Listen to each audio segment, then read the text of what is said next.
அனைவருக்கும் வணக்கம். நான் பிரபாகர் ஜோதிடர். ஓம் சிவாய நமக. சிவசக்தி திருச்சிற்றம்பலம். இன்று பிறந்த நாள் காணும் அனைவருக்கும் வாழ்த்துக்கள்.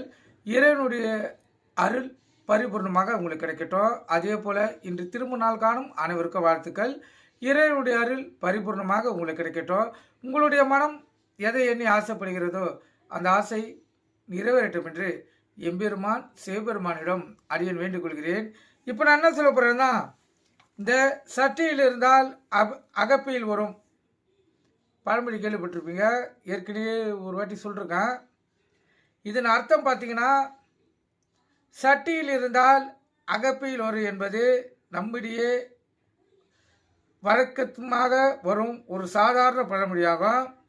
இதன் பொருளையும் நாம் சாதாரணமாக எடுத்துக்கொள்கிறோம். அதன் உண்மையான பொருள் என்ன பார்த்தீங்கன்னா, இந்த குழந்தை இல்லாதவர்கள் முருகப்பெருமானை தியானித்து சஷ்டி திதி அன்று விரதம் இருந்தால் அகப்பையில், அதாவது கருப்பையில் குழந்தை உண்டாகும் என்பதுதான் அது உண்மையான அர்த்தம். குழந்தை இல்லாதவங்கள் இந்த சஷ்டி திதியை பயன்படுத்தி பாருங்க. முருகப்பெருமானுக்கு விரதம் இருங்க. 100% உங்களுக்கு குழந்தை பாக்கியம் ஏற்படும்.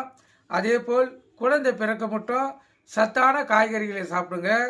இந்த அசைவ உணவுலாம், இறைச்சி உணவுலாம் தவிர்த்துடுங்க. சைவ உணவாக சாப்பிட்டீங்கன்னா வாழ்க்கையில் உங்களுக்கு அந்த குழந்தை பாக்கியம் ஏற்படும். அதே போல் ஆண்களாக இருந்தால் குழந்தை பிறக்கிற மட்டும் ஏதாவது போதைக்கு அடிமையாக இருந்தீங்கன்னா மது, மீதி, பான் பிராக், அதுபோல் ஏதாவது ஒரு கெட்ட பழக்கங்கள் இருந்துச்சுன்னா அந்த குழந்தை பிறக்கிற மட்டும் அந்த கெட்ட பழக்கத்தை தவிர்த்துட்டு உங்களுக்கு குழந்தை வேணும்னா நீங்கள் முருகப்பெருமானை நினைத்து, நீங்கள் இருக்கிறீங்களோ இல்லையோ வீட்டில் இருப்பாங்க, நீங்கள் உங்களுடைய கெட்ட பழக்கத்தை விட்டுட்டு குழந்தை பாக்கியத்துக்காக முயற்சிங்க. 100% ஆண்டவனின் அருளால் உங்களுக்கு குழந்தை பாக்கியம் ஏற்படும். ஒரு மனிதனாக பிறந்தால் குழந்தை செல்வத்தை பெற்று எடுத்து வளர்ப்பது ஒரு மனித பிறவிக்கு கிடைத்த வரம்.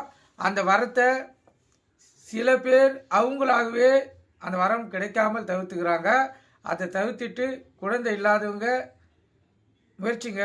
100% உங்களுக்கு குழந்தை பிறக்கக்கூடிய வாய்ப்பு ஏற்படும். கருத்து கொண்டு பயன்பெறுங்க. நன்றி, வணக்கம். வாழ்க வளமுடன்.